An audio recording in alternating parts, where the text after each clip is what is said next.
یہ بات ذہن میں رکھیں کہ توفیقات اس کی جانب سے ہوتی ہیں، تو اس سے ہمیشہ توفیق مانگیں کہ اللہ اپنے حضور جھکنے کی توفیق نصیب کر دے۔ اس سے بڑا بدبخت نہیں ہے جو اللہ کی حضور جھکنا بھی نہیں جانتا۔ فجر کی اذان ہو رہی ہے اور وہ سو رہا ہے، ظہر گزر گئی کھیل کود میں لگا ہے، عصر گزر گئی وہ اپنے کاروبار میں منہمک ہے، مغرب عشاء گزر گئی اس کو خبر بھی نہیں۔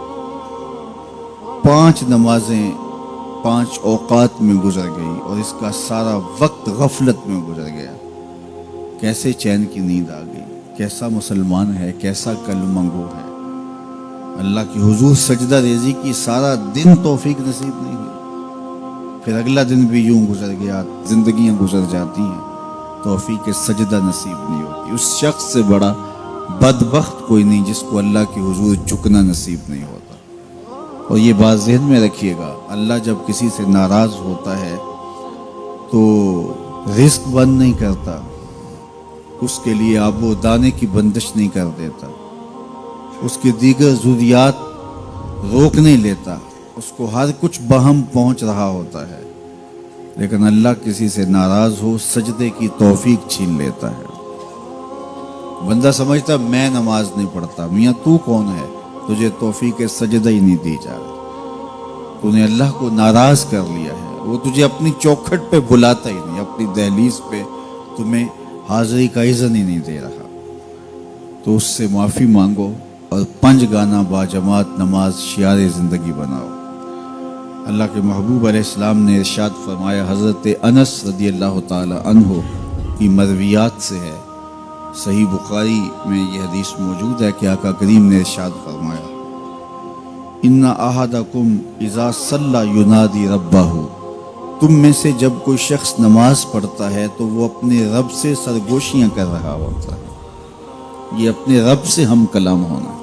حضرت سہل بن عبداللہ تستری کسی جنگل میں رہتے تھے، کچھ لوگ انہیں ملنے گئے تو کسی نے پوچھا واپسی پہ کہ حضرت یہاں تنہائی میں دن اور راتیں کیسے کاٹتے ہو؟ تو حضرت سہل نے کہا تمہیں کس نے کہا ہے میں تنہا رہتا ہوں؟ کہا کسی نے کیا کہنا تھا، ہم خود دیکھ رہے ہیں آپ تنہا ہیں۔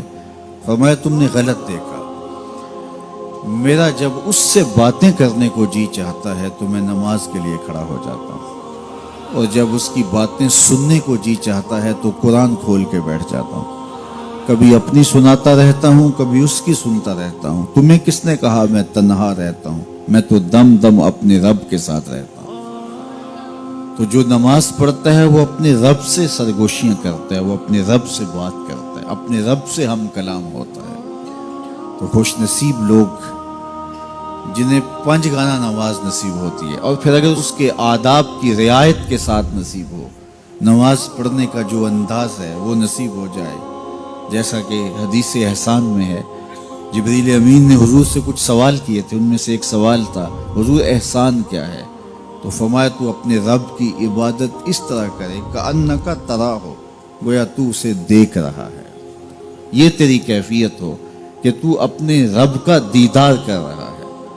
اللہ اکبر۔ حضرت سیدنا علی المرتضیٰ رضی اللہ تعالی عنہ سے کسی نے پوچھا کہ جس رب کی عبادت کرتے ہو کبھی اس کو دیکھا بھی ہے، کبھی اس کیفیت سے بھی گزرے ہو؟ تو فرمایا لم اعبد ربا لم اراہ، جب تک دیکھتا نہیں سجدہ ہی نہیں کرتا۔ تو اپنے رب کی عبادت ایسے کرو کہ تم گویا اسے دیکھ رہے ہو، اور اگر یہ کیفیت تمہاری پیدا نہیں ہوتی تو کم از کم اس کیفیت میں آؤ کہ تمہارا رب تمہیں دیکھ رہا ہے۔ اور یہ تصور بھی کون سا کم ہے کہ میرا مالک مجھے محبت کی نگاہ سے دیکھ رہا ہے۔ اس تصور میں سرشاری طاری ہو جاتی ہے کہ میرا مالک مجھے دیکھ رہا ہے۔ تو وہ انتہائی کیفیت ہے کہ اپنے رب کی عبادت اس طرح کرو کہ گویا تم اسے دیکھ رہے، اور اگر وہ کیفیت طاری نہیں ہوتی تو اس کیفیت میں ڈوب جاؤ کہ وہ تمہیں دیکھ رہا ہے۔